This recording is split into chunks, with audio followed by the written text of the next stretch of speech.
welcome everyone for today's session. We'll be having a mindfulness activity by Jason Tate, which I know many of you have already had the chance to meet. And I myself have had the pleasure to work with Jason and also participate in his session. So I'm really excited for today's session. And again, this session is intended to enhance your mental wellness. As we've mentioned before, this year's summit was around mind, body, and soul, and overall supporting you all in your mental wellness. So we're excited to, again, present another tool for you to practice mental wellness and self-care, especially during this time of uncertainty. And as always, One Future Coachella Valley works to support all students graduate prepared for college, career, and life. And we do this not only through our scholarships, but also through our student support services, such as our leadership conference and our Midyear Summit, which you are all part of. And again, it's my honor to introduce our speaker for today, Jason Tate. He is a teacher at Indio High School. He's also the founder and president of Human Health Initiative. And he's a very strong supporter of our work. He's often attending our leadership conference as a speaker. And so we're very excited for you all to hear from him. Again, for those of you that have already participated in his sessions. And I'm personally, again, really excited to hear from him again. So thank you, Jason, for joining us. And I'll go ahead and let you start, and I'll stop sharing my screen. All right. Good afternoon, everyone. Thank you so much for taking time out of your day to spend it with me and to be here for this mindfulness activity. There's always room for mindfulness in our lives. And I feel like the challenges that we have faced this year have really made it more visible and more necessary, or even just lifted it up into our sphere of reference, this mindfulness, and to be able to practice mindfulness, meditation, and really work on healing our soul, if you will. So today I'm going to lead you through an activity that I learned when I was going through my certification in functional medicine, as well as mind-body medicine. And so today's activity is a mind-body medicine activity. And I hope that everyone was told of the materials that they're going to need for today. So I hope that was part of the registration component. But if you do need to run off really quick and grab 3 pieces of paper, that's what you'll need to do the activity. 3 pieces of paper, blank paper works really well. And then colored pencils. If you have lined paper, that's fine too. Colored pencils are really the best. If you have crayons, that's fine. Pens work okay too. It's good to have a few different colors to choose from. And if you just have a pencil and you just have 1 piece of paper, just draw a few lines, we can make it work.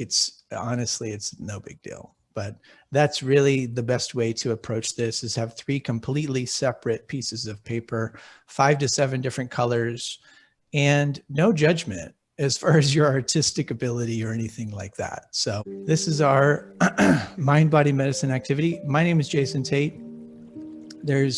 I do a lot more than just teach at Indio High School and work with nonprofits. I'm a huge fan of One Future Coachella Valley. I've been working with them for over a decade, even before they were One Future.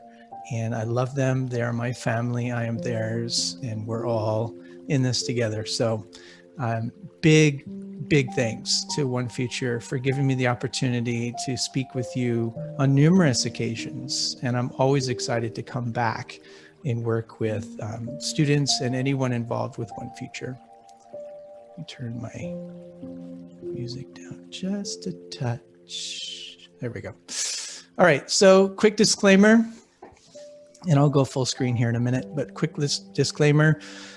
If I do give some medical advice, I am not an MD. I am not a doctor. You should consult your doctor, but this is just to put out the disclaimer that, if you go on and make some changes in your life and things work out or don't work out, and you say, hey, Mr. Tate told me to do this, just check with your doctor first. I want to remind everyone that happiness is an inside job. And there's a quote that I heard once. A man had asked Buddha, "I want happiness." And to which Buddha responded, "Remove I, that is the ego. And remove want, that is desire. What is left is happiness." Something to think about. I will reference back to this as we go through our procedure. Today's outline of topics. I will cover brain architecture with regard to emotions for a few minutes. And then we will do our activity, which is mindfulness drawings. And like I said, the materials needed: 3 pieces of paper, 5 to 7 different colors. Colored pencils are best. And then there will be time for sharing and interpreting. And I'll discuss what that means. So be prepared to share. By no means do we have time for everyone to share, but the power in this exercise is listening to your colleagues, listening to your peers, listening to even people older than you, sharing what they're going through in the form of drawing and explanation. And there is an awakening that occurs, and it's almost as if you suddenly realize that you're not the only one feeling this way. And it's almost as if a weight is lifted from your shoulders. It's beautiful. So be prepared to share, and don't be afraid to share. Every single person who has shared, and I've done this activity with 12, 13, 14-year-olds, 15 on up through 18, college students, adults, people older than me, which is pretty old. And, and everyone who has shared has felt great about doing so. And they really love this experience and love this exercise. And you'll know what I'm talking about very soon. And then at the end, some time for a question and answer, and we can dive deeper into this, into the brain and research. I'm just going to gloss over some of the basics of brain architecture, and we'll go here. So I'm actually going to go present on this.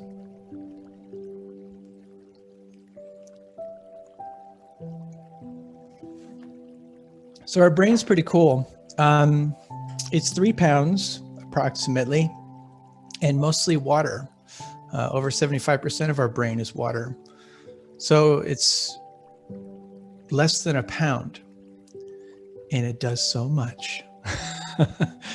We can think of our brain as having kind of an outer cerebral cortex, which is the region of the brain where we process language and communication and speech. And then we can look at the brain as 3 kind of main regions from that. So we have this almost like the rind of a grapefruit, which is where language is. And then we just kind of zoom in. So zooming in, we've got the forebrain here, which is controlling executive functions, reasoning, problem solving. This frontal lobe here is the last region of the brain to form and completely and fully develop. And that's why they say that, young people don't have these executive functions yet. And this is where maturity is and making mature, responsible decisions. But I can tell you, I know plenty of adults that, well, maybe that part didn't grow for them. I don't know, but but there is something also about being playful and being immature but responsible at the same time. And I work with teenagers, and I think they really help keep me young. Even though I'm in my 40s, I still feel pretty young because I work with teenagers all the time.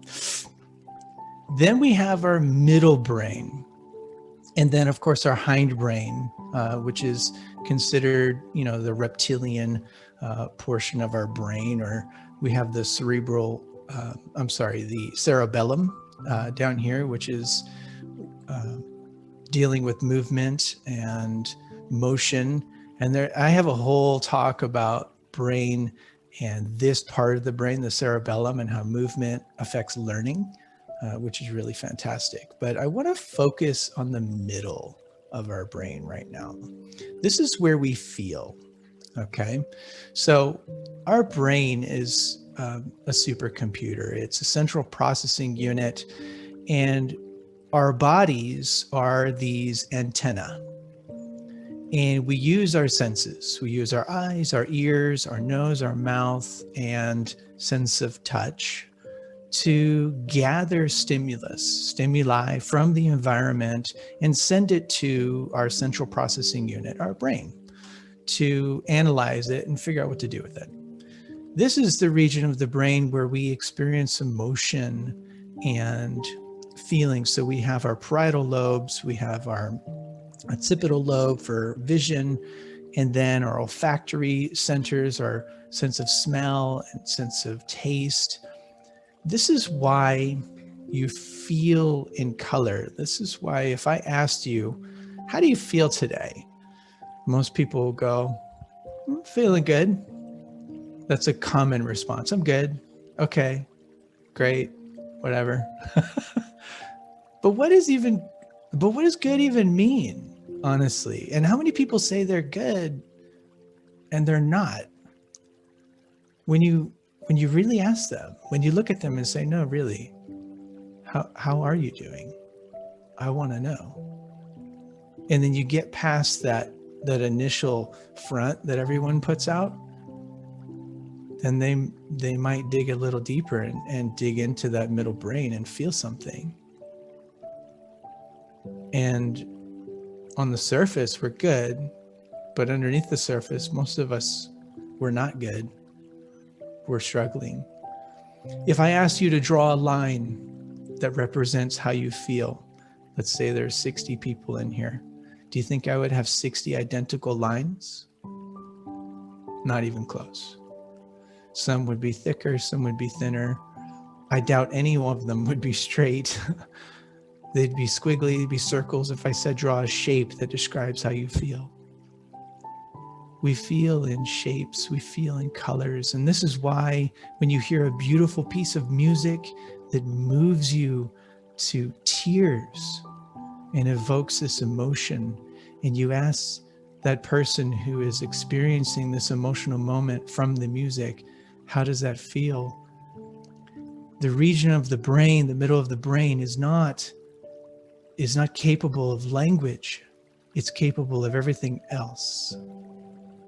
And this is why when we draw how we feel, it just comes out so clearly versus somebody explaining in words how they feel. That's such a late development in the brain and in the feeling centers. And there's very little communication between the middle brain and the cerebral cortex and language. There are people that could write and describe a sunset in such a way that could make you feel like you're there and evoke emotion in you. And we call these people authors, writers, Nobel Prize winners. We call them New York Times bestsellers. And while many of you, I'm sure, are very good at writing, and it's possible that you can write that well, it's something that all of us can do to draw and explain and picture how we are actually feeling. And that's what this exercise does. And like I said, I've worked on this with all ages, and I've done it myself a number of times. And there are themes, and I actually have here the stack of all of the ones I've ever done. And there's 6 different times I've done this as a participant. And there are some common themes. And when I look at them all together again as a review, I'm thinking, okay, man, get your stuff together. You're still juggling. Like, this is one of the more recent ones that I did when I was, I need to unshare so you can see. So a more recent one I had done is a couple of years ago. I was juggling many different things, but I was smiling in this one at least. And the sun was shining up here. And I have this door. Now, I'm trying to recall because I was in the moment, but I think this was me realizing that I have other opportunities, that I'm not kind of stuck into one role, that I can do other things.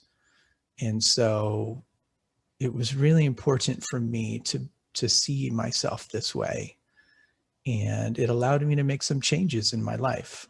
So we're going to go back here and we're going to go into the activity. I want to make sure we have plenty of time. So for the activity, just a reminder, you need 3 sheets of paper. Lined is okay, 5 to 7 different colors.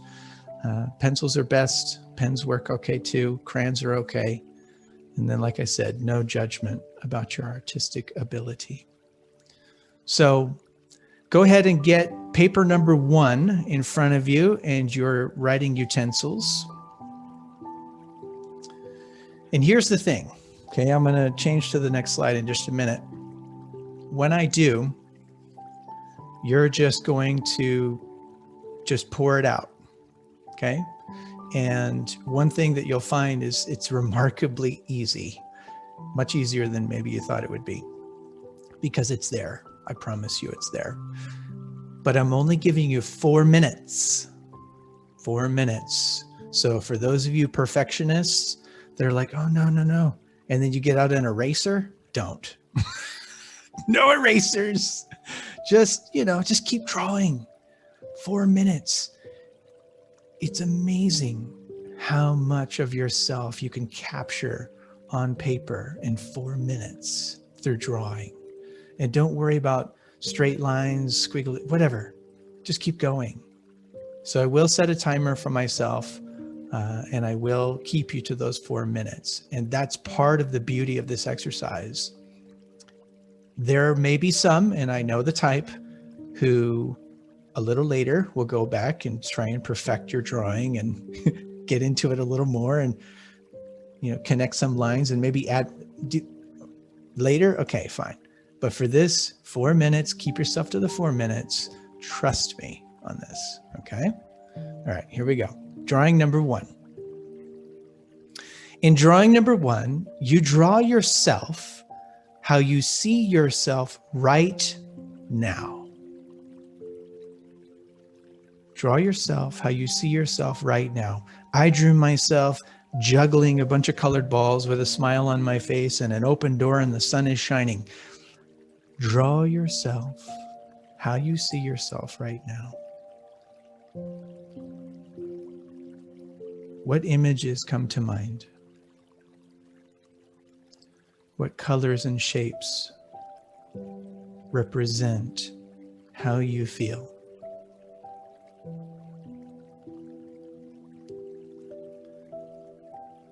Just open up and allow it to just flow right onto the paper. Realizing how simple and how much you have inside of you.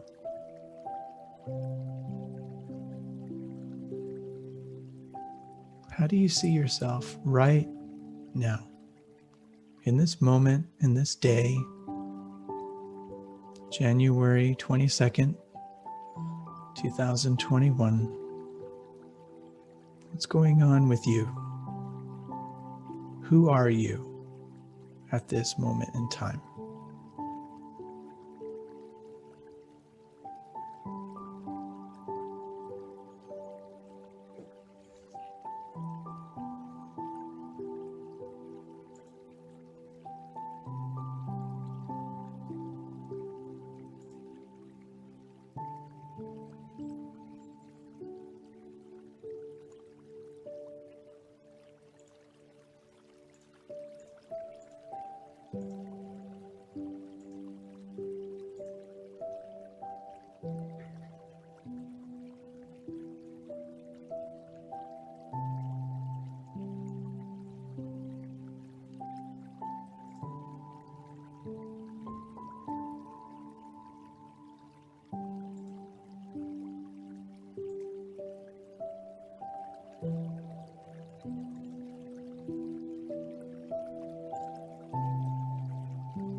About 90 seconds left. Right now you're drawing yourself. Who are you? Where are you in your life at this moment, on this day?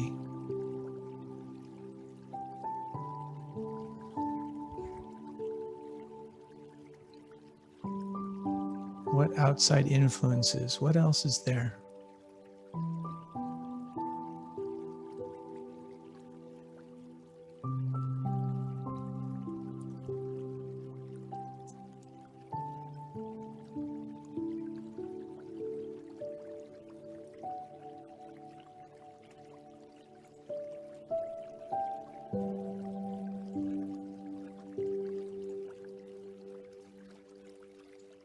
About 1 minute left.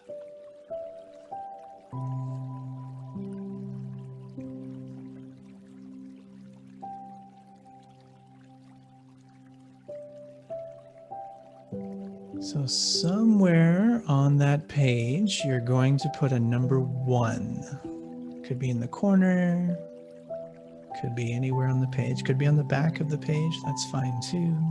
This is drawing number 1. Okay? Drawing number 1. How you see yourself right now. Who are you?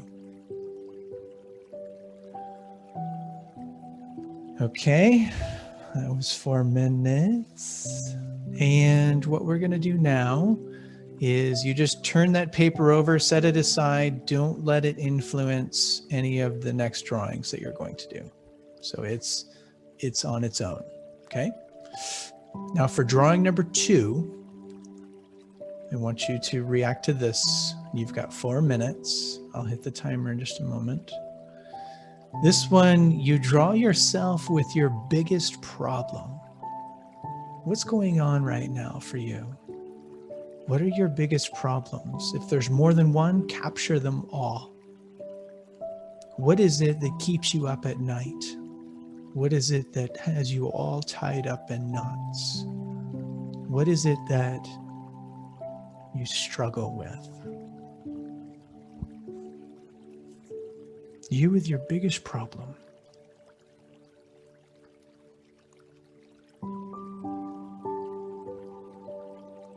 Challenges, fears, difficulties. What is that weight on your back?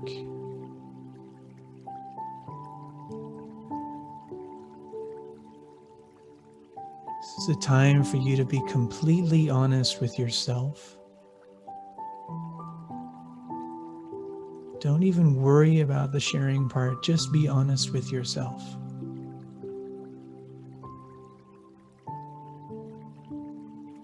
It's the beauty of this exercise.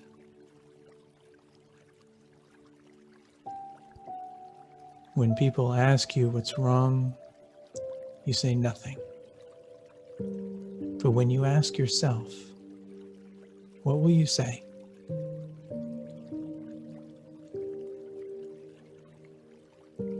It's incredibly important to be honest with yourself. And here is your chance. What is it that has your stomach all tied up in knots?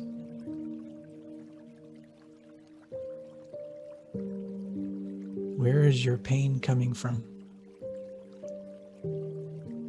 Be honest.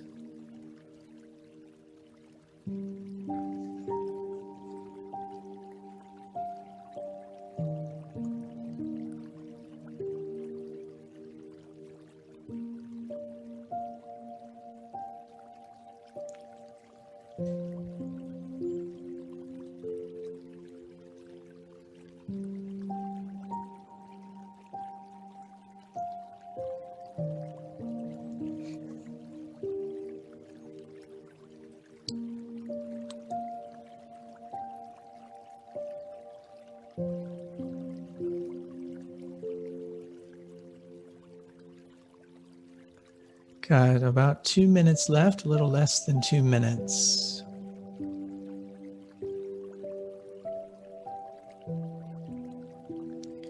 Keep in mind, this only needs to make sense to you.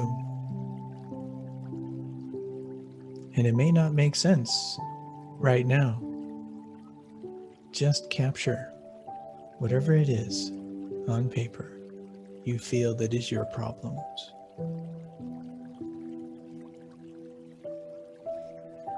We've got about 1 minute left. 1 minute to capture this from in your heart and your mind and put it on paper. And somewhere on that page, putting a number 2.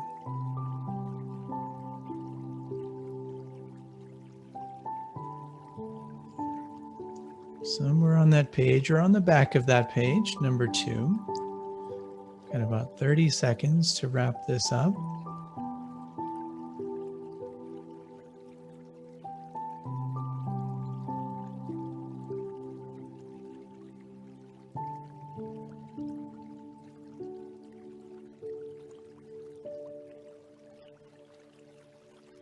Okay. So go ahead and wrap that one up.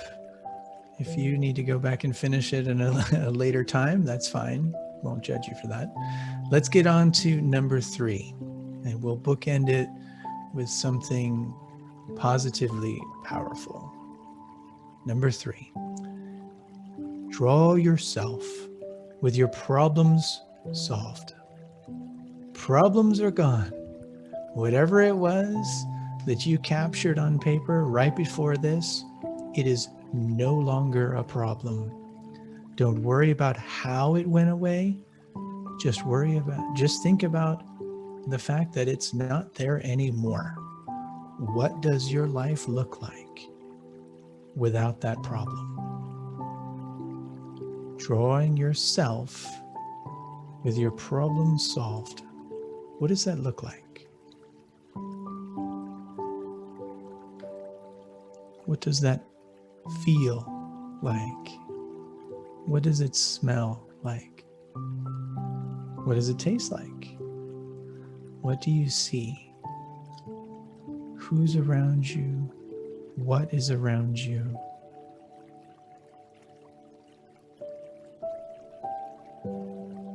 Do your best to capture what it would feel like for your problems to be your past.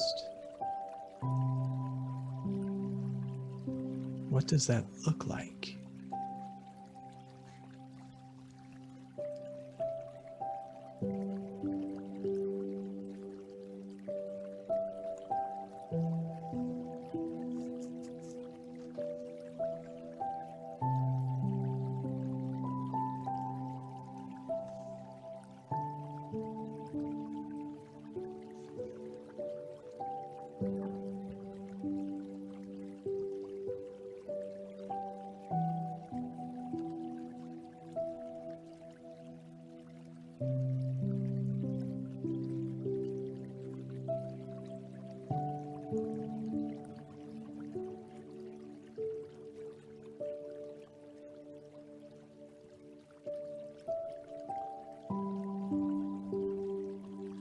Doing great. Still got about 90 seconds left. Put your heart into this one. Allow yourself to be expressed fully.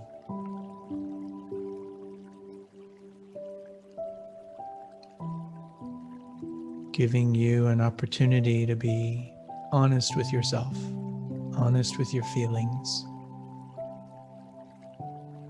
Nobody ever has to see this, just you.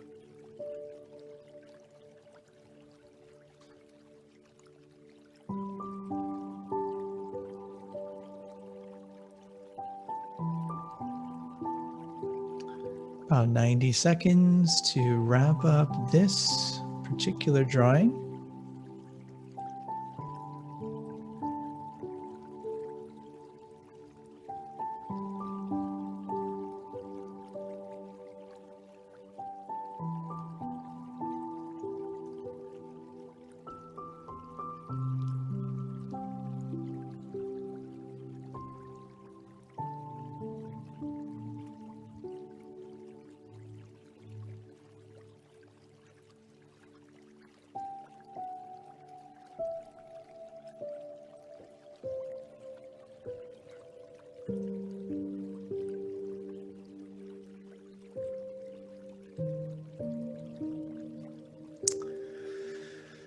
Okay, somewhere on that page, you're going to put number 3. And now you have 3 drawings. So the process and why it works and how it works will all come together now as we begin to share. So that's the portion that we're in now. These were the 3 drawings. Draw yourself how you see yourself right now. Draw yourself with your biggest problems. And draw yourself with your problems solved. These are the 3. Now, the sharing portion of this is vulnerable, but beautiful. And every time I've done this, every time people have shared, like I said, they've been grateful that they did it. Now, we by no means have time for everyone to share. There's so many of you here, which is beautiful. So if you don't get a chance to share and you want to share, I don't know if it's possible for me to stick around. I can. I don't know if it's possible to keep the link going afterwards, but I'll be around for you for that. But if you don't get a chance to, just kind of follow along as I coach and work with the people that do share. And please also feel free in the chat to comment. And of course, positive comments are encouraged. Let's just put it that way. If you see that somebody is sharing and it's a colleague of yours or somebody you don't even know, there's something about hearing words, especially from a stranger. Good job, Catalina. I feel the same way. Thank you for sharing. Those simple, kind words of encouragement are amazing. And if there's something that we need in this time in our lives right now, and this time in history, is some encouragement from our fellow human citizens and our fellow human species, that now would be the time. So don't be shy when it comes to chat.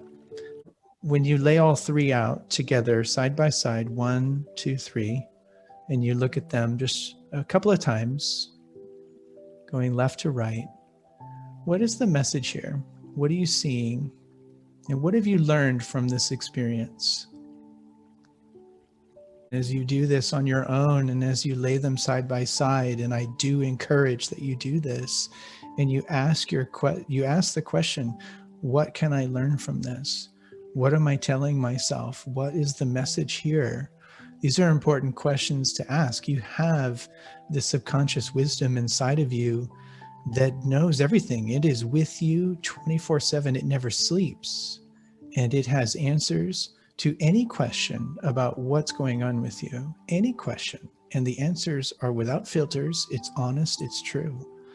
And I have a couple slides that I want to close with, and maybe even a story if there's time for that. But I want to share a quote with you about gratitude, because there's a lot of gratitude in this room right now. I have so much gratitude for all of you.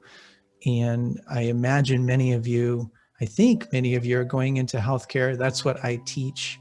I teach pre-med. I also do work with doctors and teach mindfulness to family medicine residents, if you can believe it. So gratitude unlocks the fullness of life. It turns what we have into enough and more.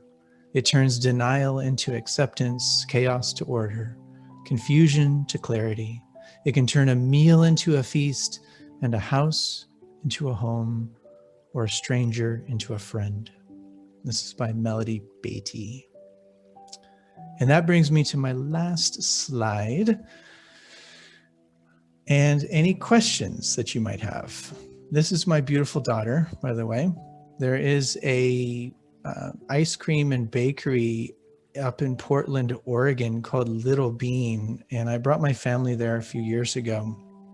And we looked on Google Maps for just a place to go from the hotel. And I saw Little Bean. I go, oh my gosh, we have to go here and figure out what it is. it's ice cream and bakery, all from garbanzo beans. And so it's dairy-free, gluten-free, delish, mega delish ice cream. And so I had her take this picture because that's been my nickname for her ever since she was a baby, was Little Bean. So I thought that was cute. I did a radio show for a year called Tate Talks. It's still available on tatetalks.captivate.fm. It's on iTunes, Spotify, TuneIn. I have 30 episodes. It's all wellness, movement, nutrition, mindfulness, kind of the three pillars that I work on. This is my Twitter. This is one of my Instagrams. And I'm just now launching a YouTube channel called The Mindful Scientist. I had hoped to have a few videos up for you by today, but I had a lot of technical difficulties and internet difficulties. Even this morning, I had no internet at the house. So it was kind of a little scary, a little frustrating.